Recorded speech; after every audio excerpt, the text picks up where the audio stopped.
Hello and welcome back to I Love You Me with Tara Love Perry. This is episode 7. Today we're going to be looking at step 6 on the 7 steps to transformational self-love, and this is about the magnitude of gratitude. So, welcome back. We're 2 steps from the end. So, magnitude of gratitude. Can you give us sort of a brief overview of what that means? Sure. So, magnitude obviously means to make bigger. And gratitude is when what we appreciate appreciates. Right, okay. Right? When we appreciate something, it grows in value, it gets bigger, it grows, it expands. And so it's really understanding the power of appreciation and then maximizing on that. So magnifying it. Because it is a bit of a superpower to have gratitude.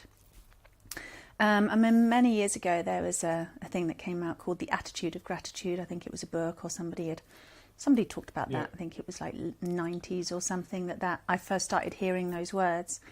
So yes, gratitude is an attitude, but obviously it can be a mental thing of like, tick, I'm grateful for this, I'm grateful for this, and we make our gratitude list. Yes, I'm grateful for my house, I'm grateful for my dog, I'm grateful for my, whatever.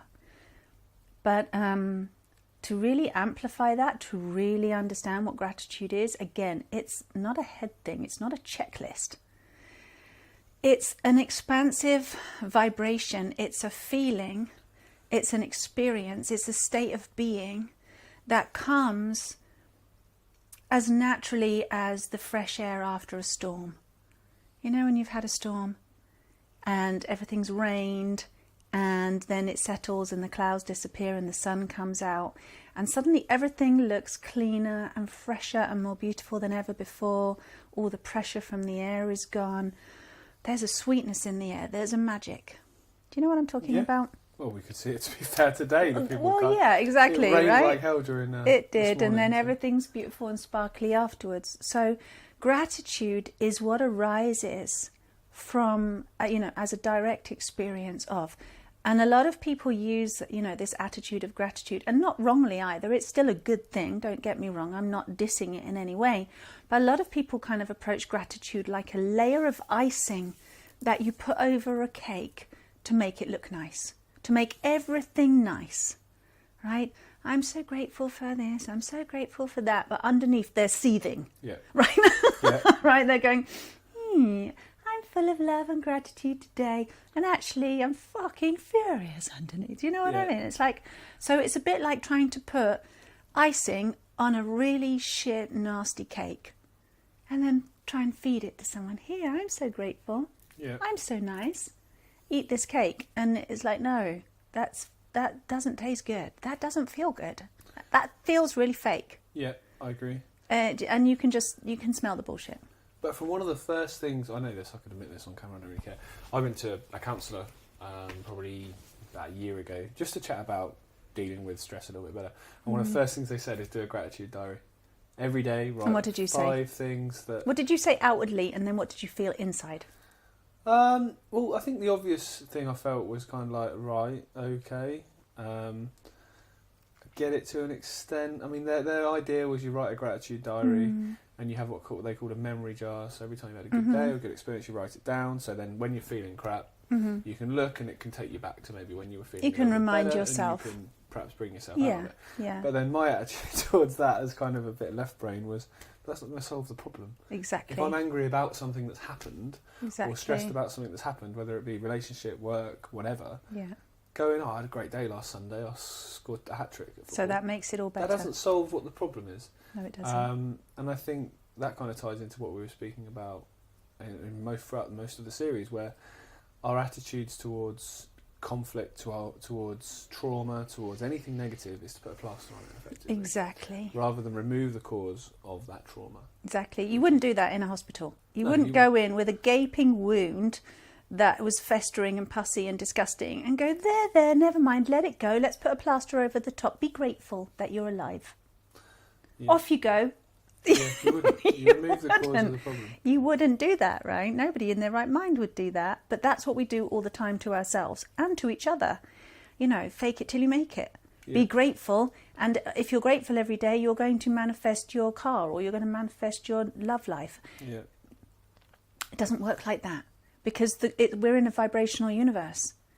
Everything is vibration. So if you have a really big discontented vibration of the years and years and years of not feeling significant, not feeling seen, not feeling heard, not feeling loved, not feeling met for what you're really feeling, and it's compounded over 15 years, and then you start putting your gratitude diaries, this little thin sticking plaster layer over the top, like which one has the greater vibration? Yeah. Right?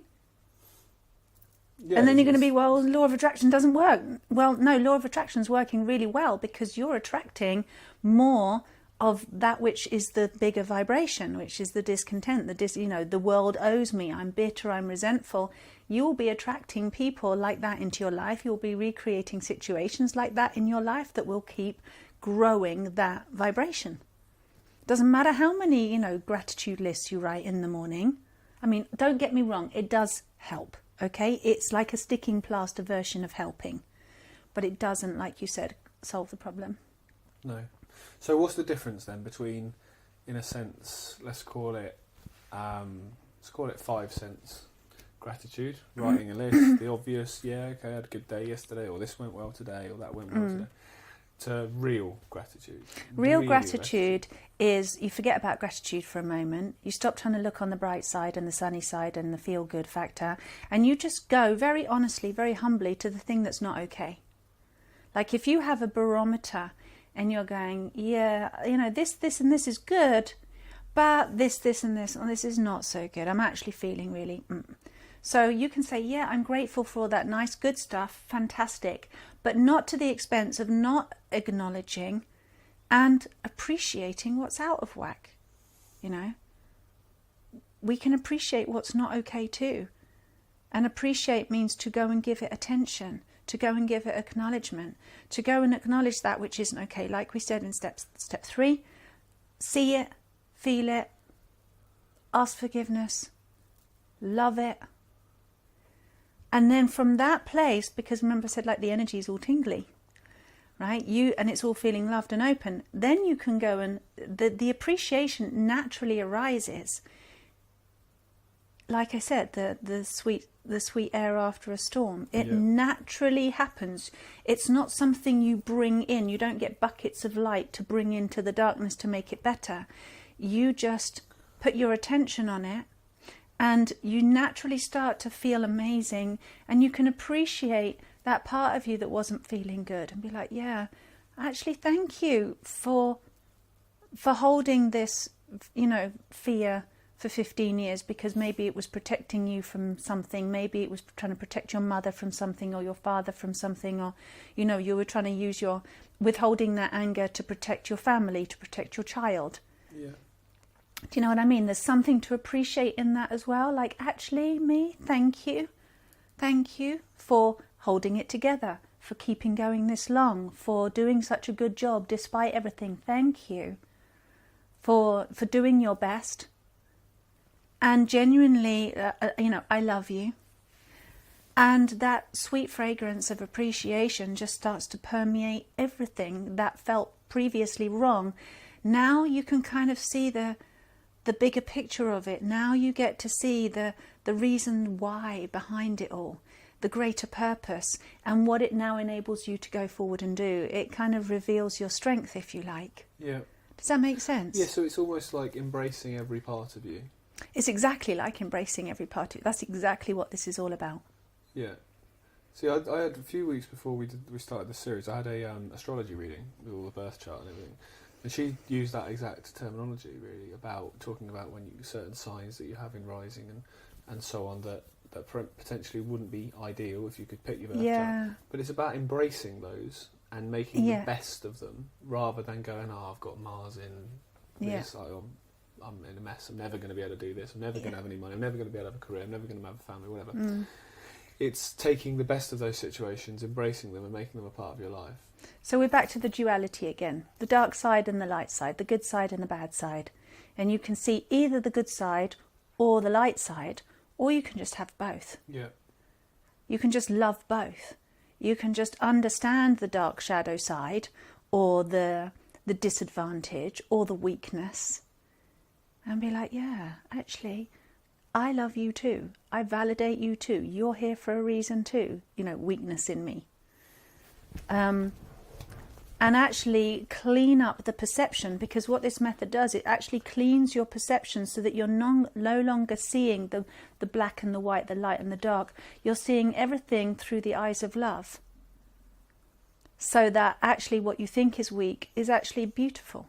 There's genius in it. There's magic in it. There's something very valuable and unique in it.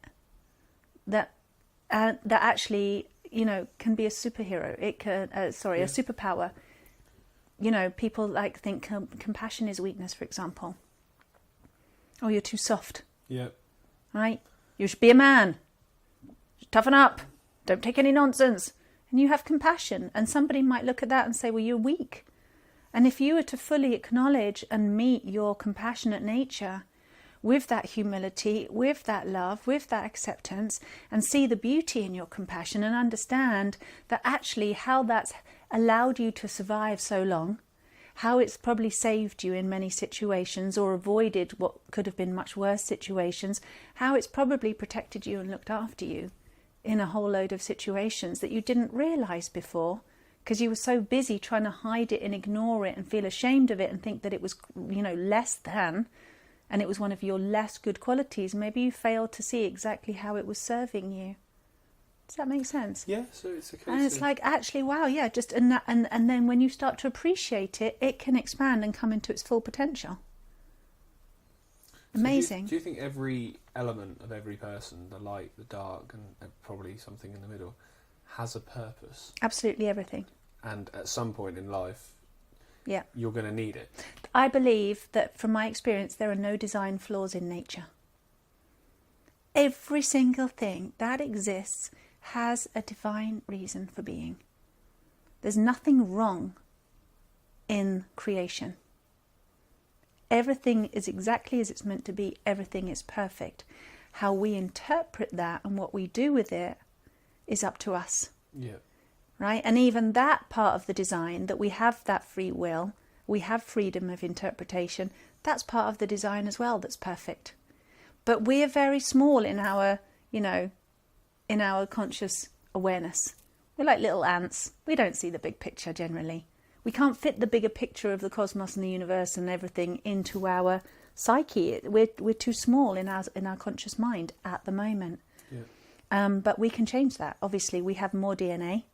We have another, 10 strands to our DNA that's not yet activated. Well, they say... Is it the 2 out of 12 that we use? Yeah, and we only use 10% of our potential. If on a good day. If you're smart. Yeah. Some people I would beg to differ if they're using 10%. I would agree.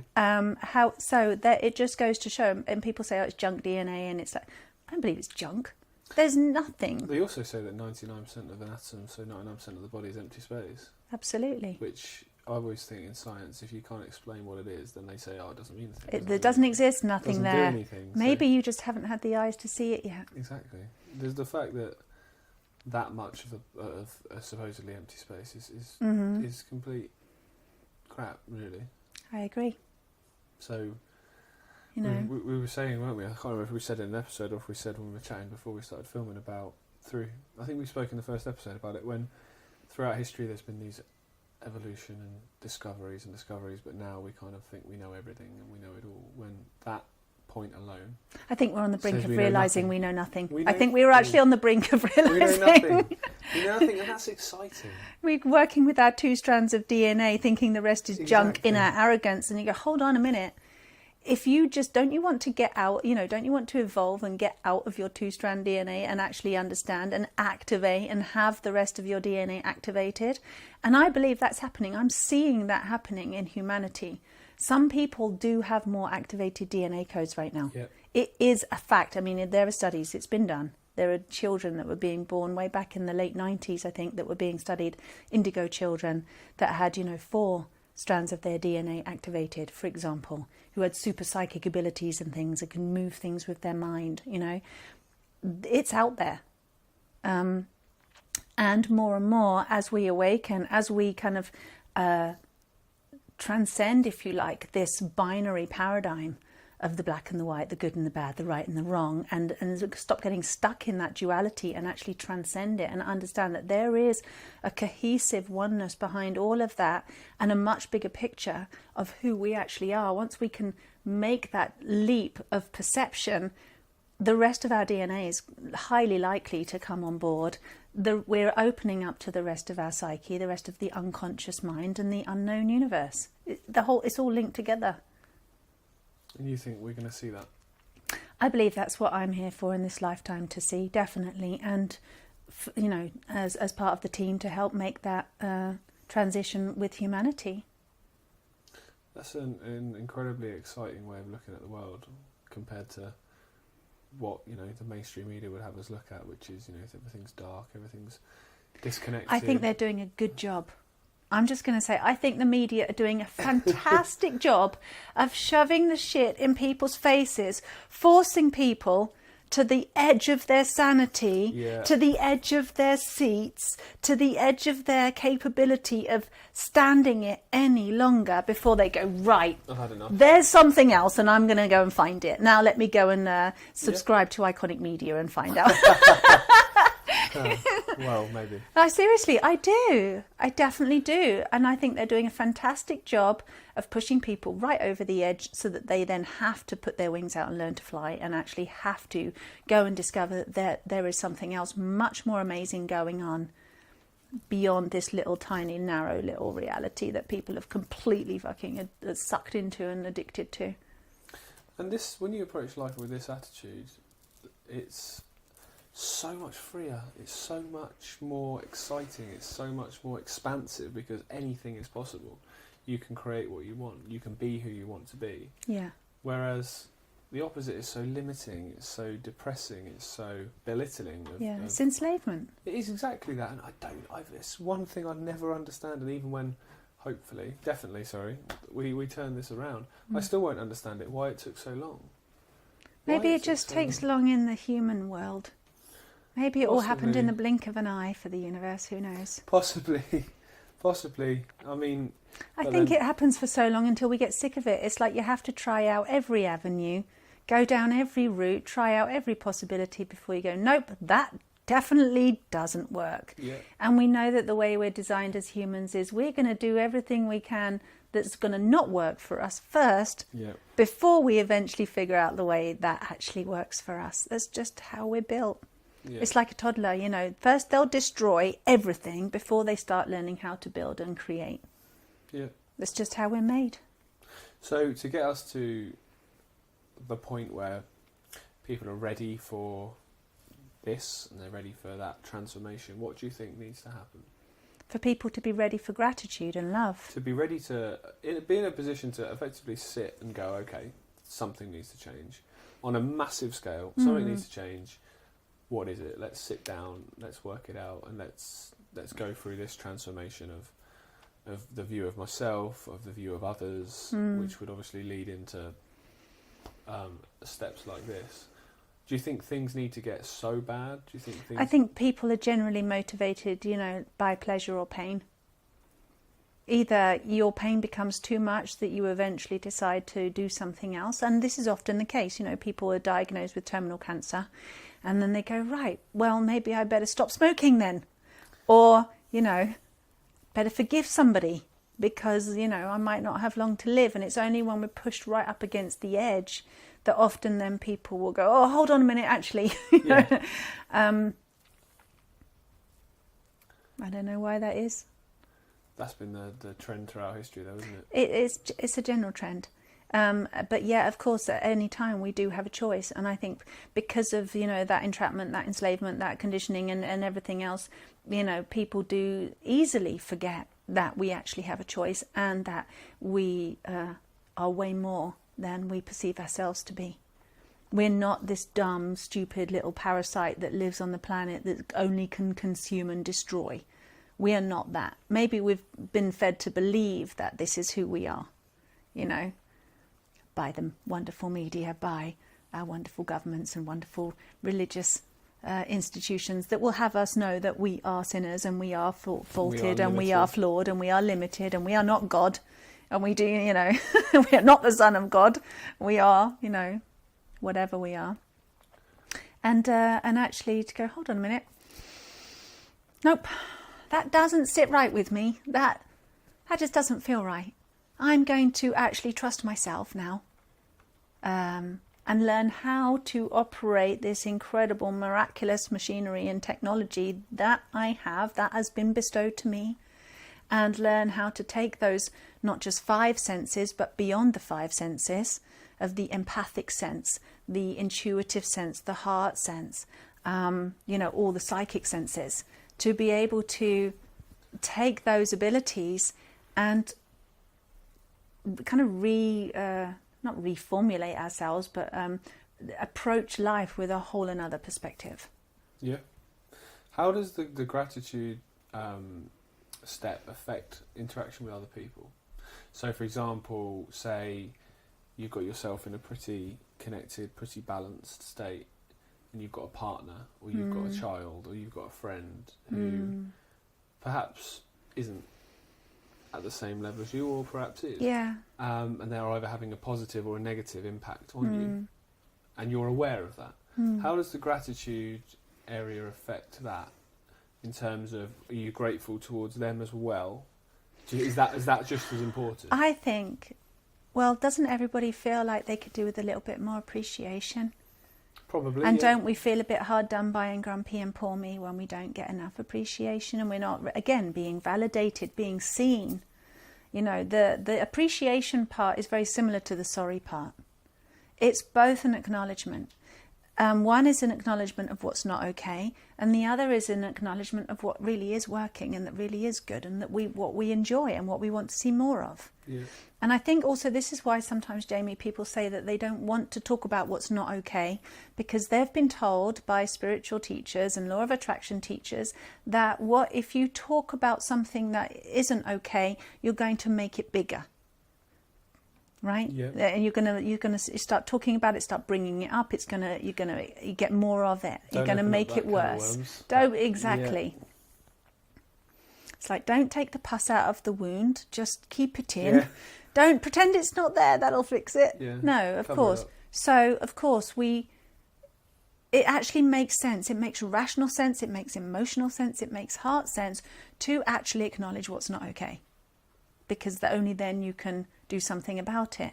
And likewise, it makes absolute sense to really acknowledge what is okay, what is working, what is in harmony, what is valuable, what is wonderful, instead of, only focusing on the negative, which a lot of people do anyway. They say they don't want to make the negative bigger, but they're always focusing on the negative and the lack, right? Instead of actually giving some attention to what's wonderful.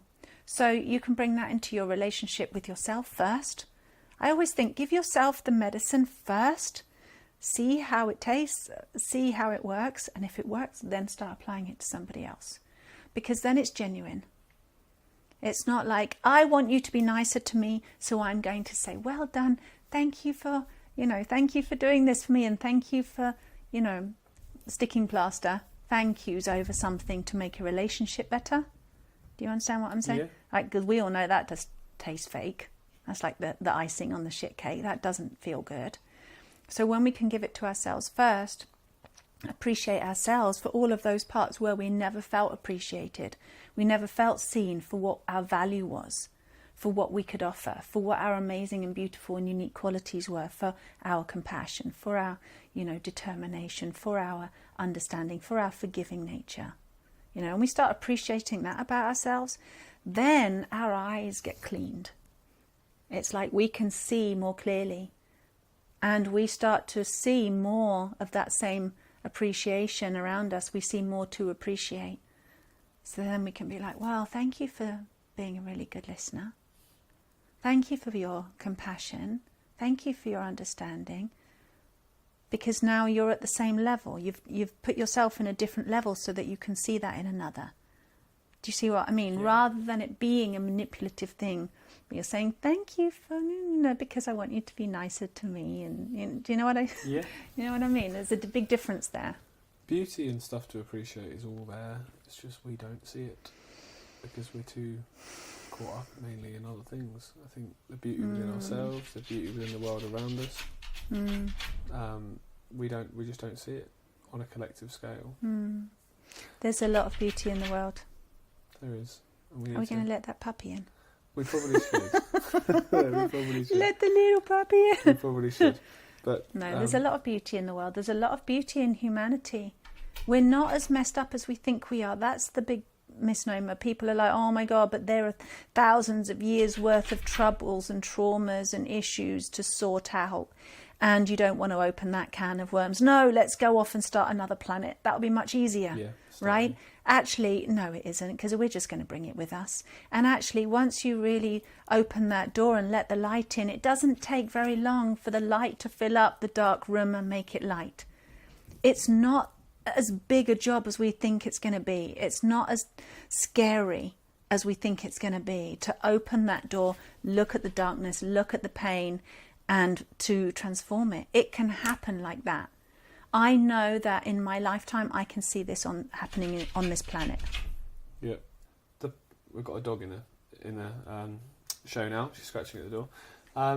So the positivity that you've got, that you think we can see this in your lifetime, is so refreshing for me, because I've got a little boy who's a few weeks old, and the thought of what the world may be in 10, 15, 20 years for him, if nothing changes, is really depressing in a sense, and you almost feel guilty for having a child. So the fact that you feel, and as I do, that this positivity, this light is actually going to do a shift, is very, very lovely to hear. And I'm really glad that you mentioned that as well, because I've got 2 kids. I had my 2 children back to back very quickly. I always wanted to be a mum. I wanted to be the most amazing mum. And then, and I was, in my head, before I had kids, I was the best mum. I had it sorted. And then I had these 2 children, and I kind of, didn't prepare properly, and absolutely adorable, but ended up being a single mum from very early on with these 2 boys. And I was doing soul readings. I just realized, how perceptive I was and how psychic I was. And this whole I Love You Me method came about because I was doing soul readings. So I was reading people's mental, emotional, physical, spiritual energies, seeing what their soul had chosen to do to come into this planet, and why they'd chosen their parents, and, basically what they were carrying as baggage as well, that was getting in their way and stopping them from fulfilling their true potential. And so I was reading all of this in people, and at the same time I was realizing that I was starting to do things on my children, or to my children, behaving in a certain way that my mum had done to me that I didn't really enjoy and that I wanted to change. And I felt it was almost like I had no control over it. It was like I would guilt trip my kids, and I would say these things and do these things. I was like, no, I don't want to do that. I didn't like it when it was done to me, and now I'm doing it. And not to say anything bad about my mum, because I love my mum, but it was my personal, I wanted to do this differently, as all parents do. You want to do better than the last generation. And I realized then, because I was reading other people, I recognized conditioning. The first time I'd ever become aware that there was such a thing as conditioning, and how what isn't resolved with one generation will just simply get passed on to the next, and to the next, and to the next. Because I was literally seeing it in people's energy fields. So then I'm going, this is a mirror for me. I'm understanding now that actually what I'm seeing is not just my mum's behavior imprinting onto me, but how that's been passed down the generations, how it was conditioned and shaped by religion and all kinds of things. And then you were potentially imprinting on your kids. I'm just about to dump it all over my kids. And I was like, I don't want to do that. And so what I realized is that through this development, because I was like, I need an answer for this. I don't want to be doing this to my children.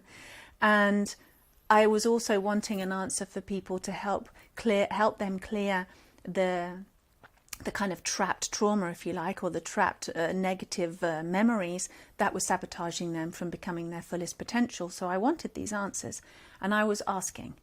I'm psychic, I'm tuned into spirit, I'm tuned into source, I'm tuned into all these, energies, and I'm saying, okay, I need an answer. And that answer came in learning this method over a period of about 2 years, and being taught from spirit, from pure angelic spirit, what the word sorry actually truly meant before it was completely, sabotaged if you like, and deformed to the normal meaning that we have today. And the word forgiveness, and how all of these words were actually really, really powerful key words, ancient words that had been completely kind of disempowered, if you like, and fragmented, so that we only have a kind of a disempowered small version of what it means today. And therefore it doesn't do the same thing, you know. Saying to someone, I forgive you, you know, for hurting me, it doesn't have the same effect as doing all of these steps and saying, please forgive me. Yeah. So this method essentially was born over about a 2-year period of me listening, practicing, developing it. And what I actually saw was that using this I love you me method, it untangles a person from this conditioning, and not just you, but your mother and your great grandmother and your great grandmother and your great great grandmother, and to wherever it goes back to. It's like pulling the thread that links all of those generations and cleaning it out. Yeah. But it's not manipulative. It's not, I'm going to heal you, I'm not going to pull these threads out. It's empowering you to decondition yourself, to deprogram yourself, to get yourself out of the matrix, out of the spider web, if you like, that we've all been caught in generation after generation. And so then I'm realizing I do this on myself, and I'm going to clean up my conditioning so I'm not imprinting it onto the next generation, onto the children.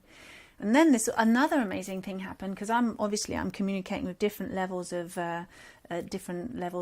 spirit, of being, connecting to the spirits of the children that are not yet born before they come into this planet. And I hear from them that they're asking for clear channels to come through. They actually, I'm communicating with, what looks like a very beautiful angelic place where souls are waiting to, meet their parents and come into the bodies and reform, become human. And they're simply just telling me, it's like we're pipes, if they're a little child in spirit and they come down the pipe to come into the earth and get born on this planet as human, density. As they come down the pipes of us, so to speak, by the time they come out the bottom, they're all dirty. They're no longer that angelic. We don't recognize, well, we might do. You look at your little boy and you go, he's an angel, as we all do with our babies.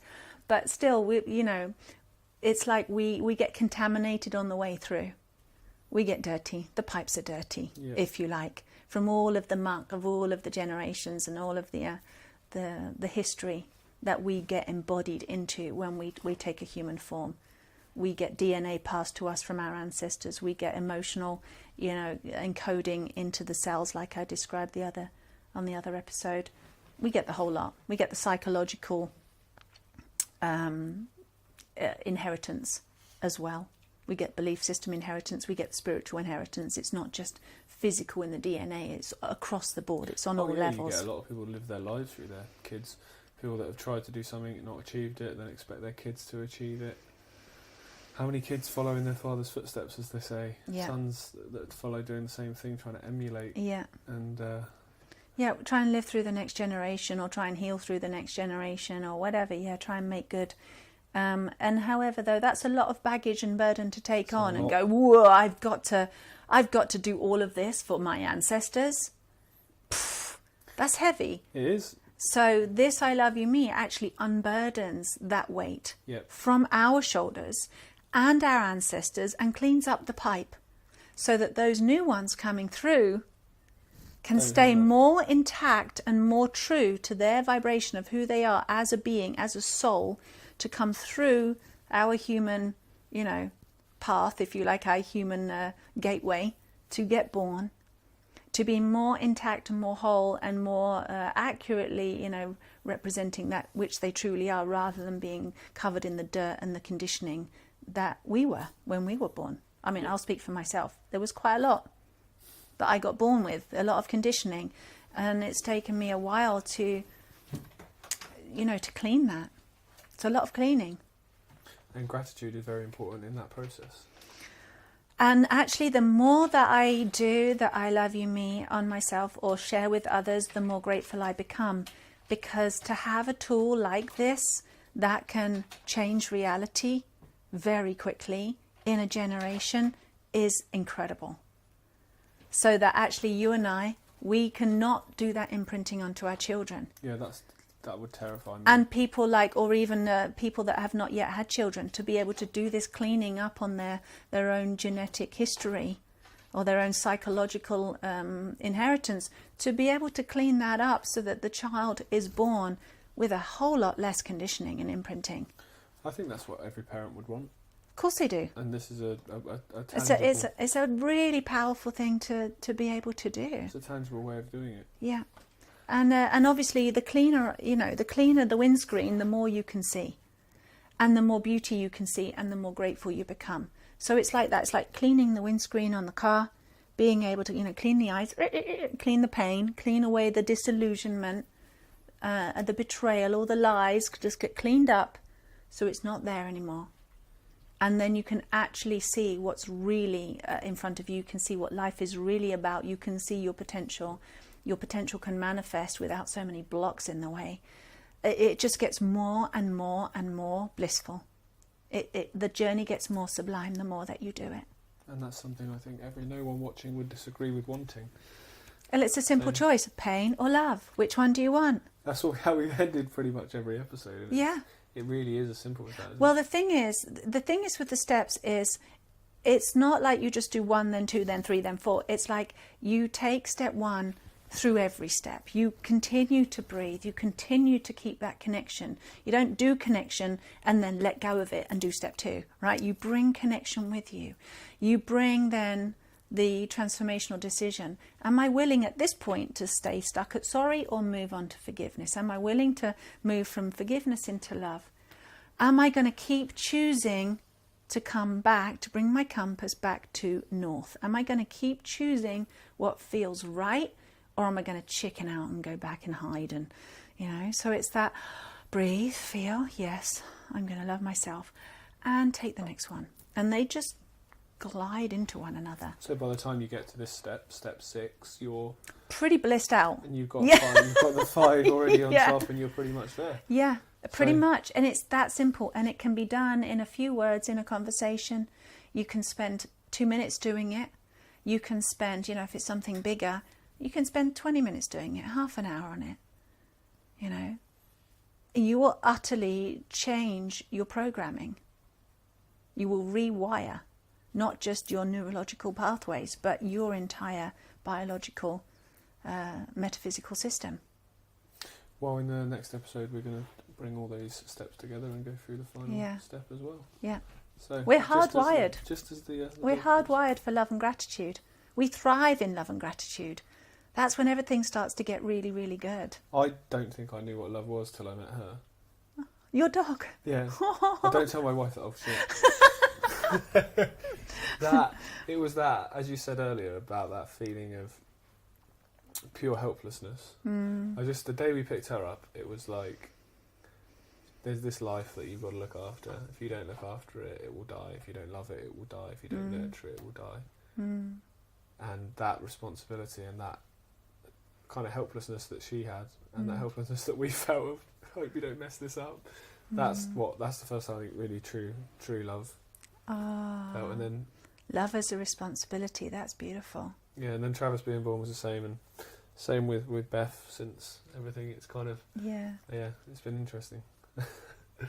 But so the last episode we're going to focus on the final step, which is coming back to authentic consciousness, isn't it? Yeah, coming home. Coming home. So that's what this whole series has been about, literally coming home. Yeah. All of this, every bit of information that you've learned, that you've seen so far, is nothing that your body doesn't already know. You've just got to untap what you've put in front of it. Yeah. So we will see you next time, where we're going to go through the final step, and Tara's going to do a summary of how you can use these 7 steps to transform your life. We'll see you then.